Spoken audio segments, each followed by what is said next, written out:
యమజదే. బావా, తెలిసి చేసినా తెలియక చేసినా తప్పు తప్పే. అర్జున్ బాబు ఇలా చేయడం నేను భరించలేకపోతున్నాను.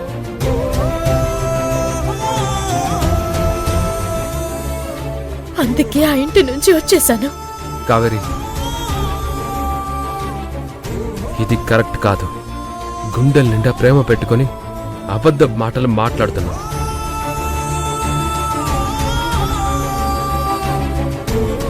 భర్త తెలియక చేసిన తప్పుని మన్నించలేనంత గయ్యాలివి నువ్వు కావు. కావేరి, నువ్వు కావాలనన్నావో తెలియకన్నావో తెలియదు కాని అర్జున్ని మాత్రం చాలా మాటలన్నావు. తల్లి తిడితే చంటి పిల్లాడు ఎలా బాధపడతాడో అర్జున్ కూడా అలాగే బాధపడుతూ వెళ్ళిపోయాడు. చాలా బాధనిపించింది తెలుసా?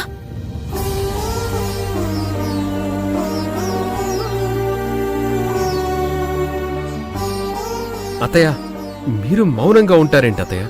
మాట్లాడండి. ఏం మాట్లాడమంటావు శివ?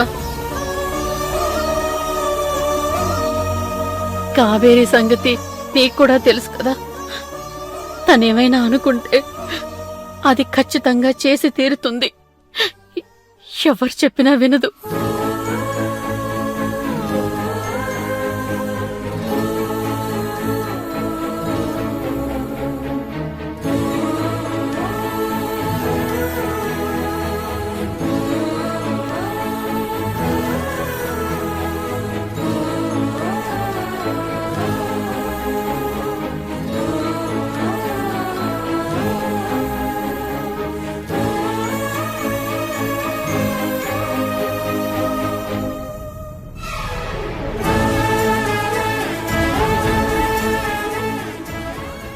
నన్ను క్షమించండి అర్జున్ బాబు. ఎవరైనా మీ గురించి చెడుగా మాట్లాడితే చంపేసే వ్యక్తిని. అలాంటి దాన్ని నేనే మీ గురించి ఇలా మాట్లాడాల్సి వస్తుంది. ఇదంతా కేవలం యమజ అక్క జీవితం కోసమే.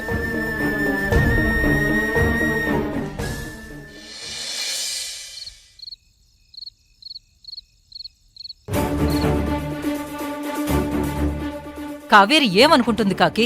తను లేకపోతే మనం బతకలేమనుకుంటుందా? అర్జున్ వెళ్లి రమ్మని పిలిస్తే రానంటుందా? అన్నీ నువ్వు కూడా కావేరిని అపార్థం చేసుకుంటే ఎలా? అసలు కావేరి ఎందుకలా మాట్లాడిందో తెలుసుకోవాలి కదా. ఒకసారి ఫోన్ చేద్దాం, లేదా మనం వెళ్ళి కలిసి మాట్లాడదాం. అంటే నా అర్జున్ అన్ని మాటలు అన్నదాన్ని నేను వెళ్లి బతిమలాడాలా?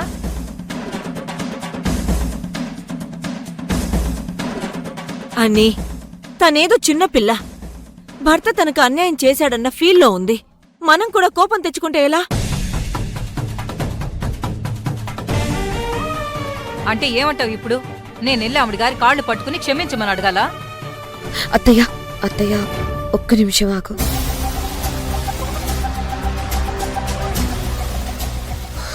ఇదంతా నా వల్లే జరిగింది. ఇక నా బ్రతుకు నేను బ్రతుకుతాను. నా వల్ల మీరందరూ డిస్టర్బ్ అవ్వడం నాకు ఇష్టం లేదు. నేను వెళ్ళిపోతాను. మీరు కావేరిని తీసుకురండి. చెయ్యాల్సిందంతా చేసి ఇప్పుడేంటి కొత్త నాటకాలు ఆడుతున్నావు? వాళ్ళతో ఇదంతా చేయించింది నువ్వే కదా. లేదు కాకి, నన్ను అపార్థం చేసుకోవద్దు. నేను పూర్తిగా మారిపోయాను. ఇదంతా నేను చేయించలేదు, అలా చేసింది.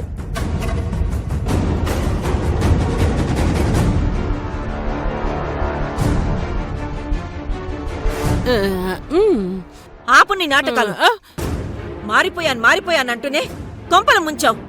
పచ్చని సంసారం నాశనం చేశావు. మనుషుల మధ్య అగాధాలు సృష్టించావు. చేసింది సరిపోలేదా? ఇంకా ఏం చేద్దామని ఇక్కడే ఉన్నావు? చెప్పు, దేనికోసం ఇంకా ఇక్కడే ఉన్నావు? మా అన్నిని మంచి చేసుకొని పర్మనెంట్ గా ఉండిపోదాం అనుకుంటున్నావా?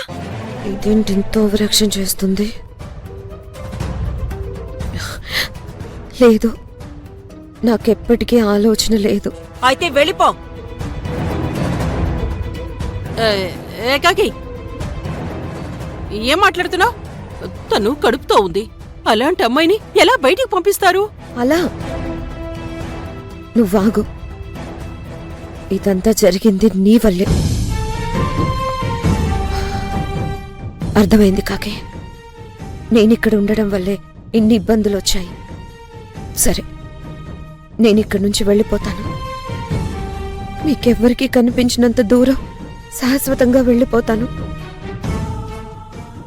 రాలా?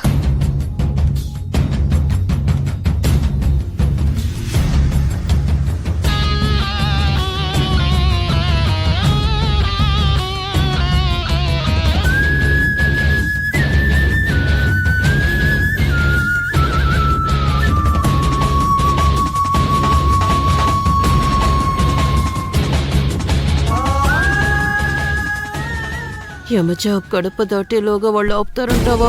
వాళ్ళు ఆపకపోతే నా దగ్గర ప్లాన్ బి ఉంది కదా.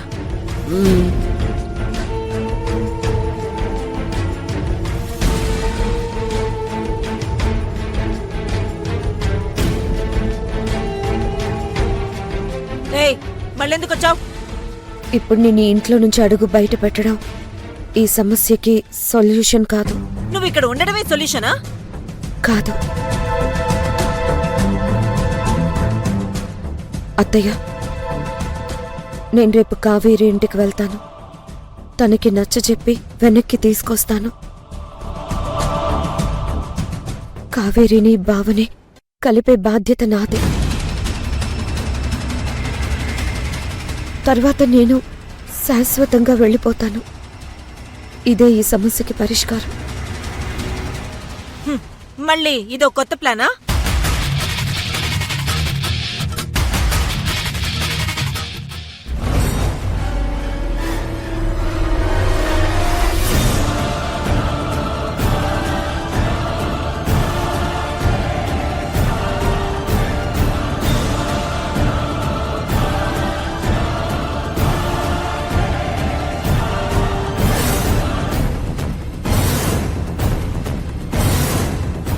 నా కడుపులో పెరుగుతున్నా మీ వంశాంకురం మీద ఒట్టేసి చెప్తున్నాను, నేను శాశ్వతంగా వెళ్ళిపోతాను. కానీ కావేరిని బావని కలిపే వెళ్తాను.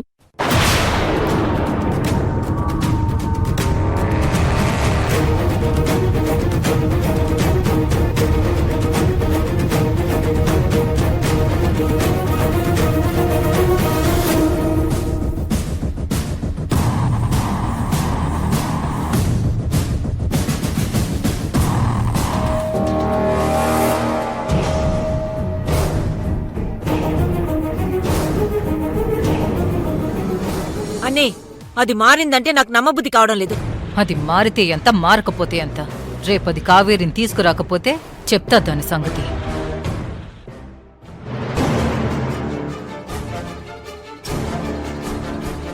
ఏంటి నీ కాన్ఫిడెన్స్? నువ్వు పిలిచిన వెంటనే కావేరి